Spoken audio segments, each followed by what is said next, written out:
जब कॉलेज में पढ़ता था तब मैंने एक चीज देखी थी जिसमें ये लिखा था कि जुल्मी जब जब जुल्म करेगा सत्ता के गलियारों से, चप्पा चप्पा गूंज उठेगा इनकलाब के नारों से। तो आज मैंने सतलज मूवी देख ली है, और देखने के बाद जैसे ही मैंने उसको देखा वो बैन भी हो चुकी है। बैन होने के कुछ अलग रीजन हो सकते हैं। उस वक्त की गवर्नमेंट ने जो लोगों को मारा मिलिटेंट्स के नाम पे, वो चीजें जब हम सबके सामने दिखाई गई है तो शायद कुछ लोगों को चीजें समझ नहीं आई, या फिर कुछ लोगों को उनको लगा कि ये हमारे विरोध में है, इसलिए चीजें बैन हो सकती है। लेकिन एज अ मैं मूवी की बात करना चाहूंगा तो मूवी एकदम रॉ जाती है, रियल जाती है, जिसको देख के आपको लगता है कि बहुत ही पीक लेवल पे स्टार्ट होती है।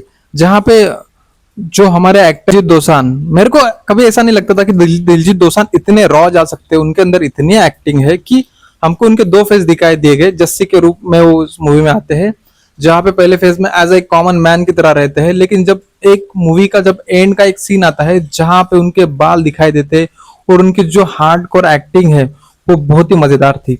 तो मूवी स्टार्टिंग यहाँ से होती है कि पंजाब में मिलिटेंट्स के नाम पे कुछ लोगों को मारा जाता है, मतलब 25 से 30 हजार लोगों को एक जिले में मारा जाता है, और ये सब पुलिस के द्वारा हो जाती है सब घटना।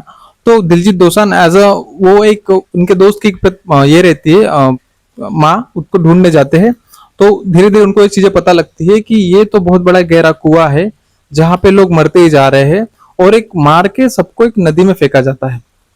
तो देन वो एक से एक कड़ी जोड़ते हैं और उनको इस चीज के बारे में पता चलता है कि हमारे जिले में ऐसे काफी घटना हो रही है जहाँ पे लोग मर रहे हैं। तो उसका पता करने के लिए वो एक स्टडी रखते हैं, जहाँ पे वो फिर पुलिस पुलिस को अपने घेरे में लेते हैं, गवर्नमेंट को अपने घेरे में लेते हैं, और पुलिस को वो सब चीजें पसंद नहीं आती। बस यही यही स्टोरी है, और फिर उनको एक दिन गायब कर दिया जाता है। देन उनकी कभी बॉडी भी नहीं मिली। मैंने एक्चुअली जो रोज सोर्सेज है वो भी मैंने ढूंढा है, वहां पे भी ऐसा ही है कि उनकी बॉडी नहीं मिली अभी तक। लेकिन लेकिन एक चीज इस मूवी में मेरे को पता चली कि इंसान कितना चूतिया है कि अपने को आगे बढ़ाने के लिए, खुद को प्रमोशन के लिए किसी की जान भी ले सकता है। और एक्चुअली हम ये सब बातें ऐसे देख रहे थे, अभी तक मूवीज में देख रहे थे, लेकिन रियल इंसिडेंट पे जब हमको दिखाई देता है हमको कि इंसान को कभी लगता नहीं क्या कि मेरे जैसा ही कोई आदमी है, मैं उसको कैसे मार सकता हूँ। मतलब खुद को आगे बढ़ाने के लिए कुछ भी किया जा रहा था इस मूवी में। देन हम इसमें एक और कैरेक्टर देखते हैं, अर्जुन रामपाल। अर्जुन रामपाल एक्चुअली एक सीबीआई ऑफिसर रहते हैं, जो मेरे को तो उनकी एक्टिंग काफी अच्छी लगी। ऐसा लगता है कि वो जस्ट अपने धुरंधर के सेट से यहाँ पर आए हुए हैं। तो कुछ इसी तरह की थी मूवी की। सबसे अच्छी बातें और बुरी बातें मैं दोनों कहूंगा। पहली बात तो मैं अच्छी बातें बोलूंगा कि मूवी आपको कभी अब छोड़ती नहीं। ऐसा लगता है कि आपको बांधे रखती है मूवी हमेशा के लिए, कि आपको लगता है कि हाँ जस्सी के साथ क्या होगा, जो दिलजीत दोसांझ उनके साथ क्या हुआ होगा आगे जाके। लेकिन इसकी एक और नेगेटिव पॉइंट मेरे हिसाब से ये है कि मूवी बहुत ही स्लो पेस में चलती है। तो आपको इसको धैर्य रखना पड़ेगा, आपको पेशेंस रखना पड़ेगा कि हाँ तभी आपको चीजें समझेंगी।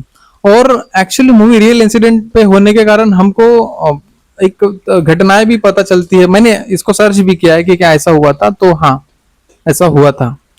और मूवी का जो म्यूजिक है वो इसका कोर है, सॉन्ग तो नहीं दिखाई देगा, लेकिन बैकग्राउंड म्यूजिक जब आप सुनोगे एंड एंड में तो आपको लगेगा हाँ, उसको आपको फील करवाता है, वो पेन फील करवाता है आपको मूवी के बारे में, या फिर जो कैरेक्टर है उसके बारे में।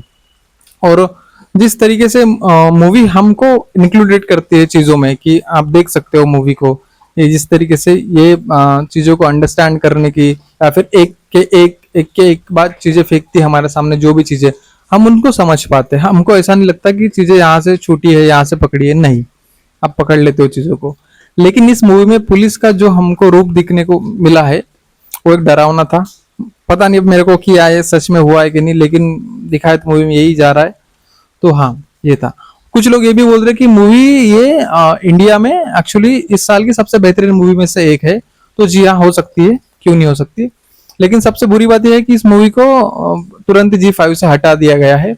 लेकिन उसके बाद भी दिलजीत दोसांझ का हमको एक ट्वीट दिखाई देता है जहां पे वो बोलते हैं कि कोई भी मूवी, आपको भी पता है, अगर कोई मूवी अगर इंटरनेट पर अगर आ गई तो उसको निकालना बहुत ही मुश्किल है, क्योंकि अलग अलग पायरेसी साइट पे भी वो आ जाती है। तो मूवी पायरेसी साइट पे भी आ चुकी है और उसको हटाना थोड़ा अभी अलग ही हो जाएगा।